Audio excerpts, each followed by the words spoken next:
Well, one of the regions predicted to be hardest hit by the carbon tax is Victoria's Latrobe Valley, which generates 90% of that state's electricity. How it deals with the transition to a low-carbon economy will be a litmus test for the rest of the nation. Margot O'Neill reports from Australia's brown coal heartland. There's plenty of junior players to choose from at the Morwell Footy Club in Victoria's industrial heartland in the Latrobe Valley. The problem is finding enough players for the senior team.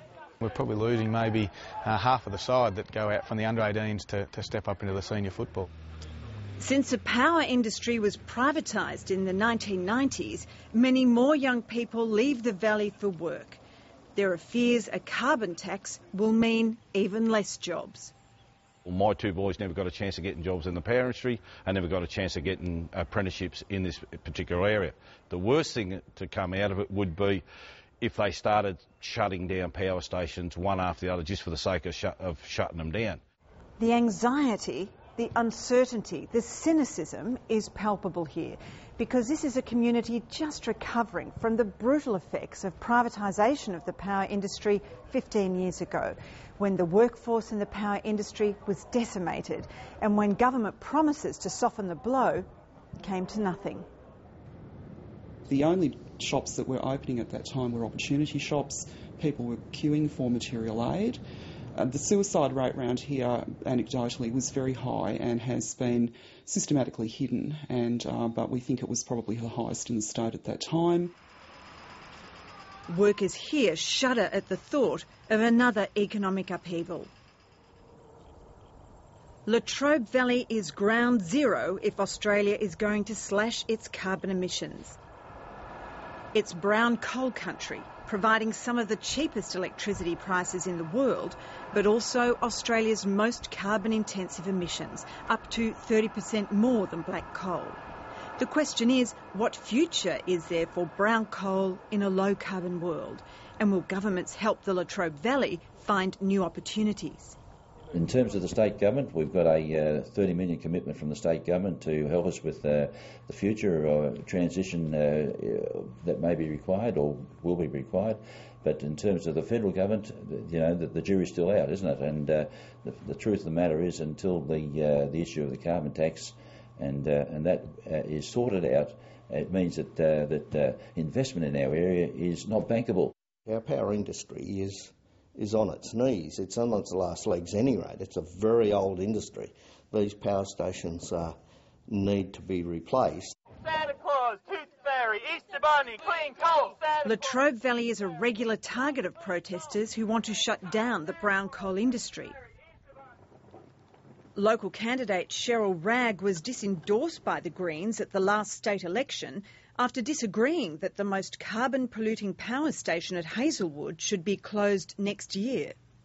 Closing down Hazelwood Power Station in a very short time frame will not meet the electricity demand requirement of Victoria, and so one has to be realistic. You can promise as much as you like. Politicians can make as many promises as they like, but people want their fridges to come on.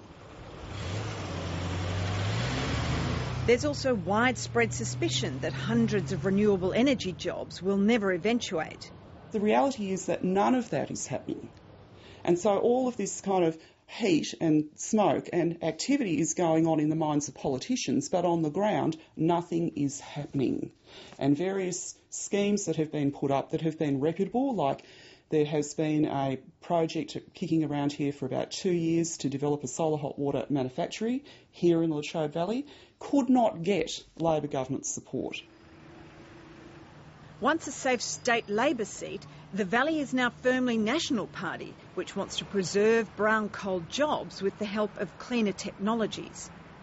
There is more than 500 years of brown coal available for us to use.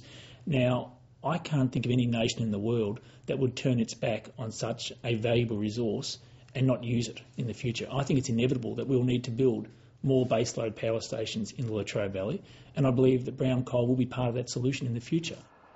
But there's also local scepticism that clean coal won't work in time, if at all, to save jobs. Even industry executives question brown coal's future in electricity generation.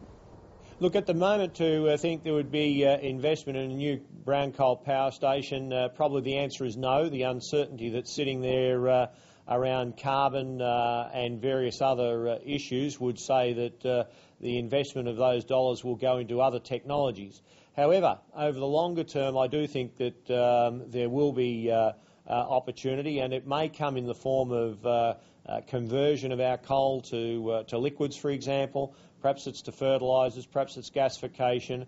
And if they were the case, then it actually provides an opportunity that hasn't been there in the past, including being able to export.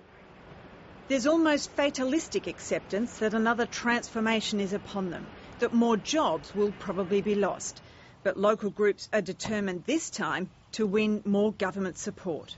We know what it's like for when they shut the gates on us, when they put hundreds of our workers unemployed.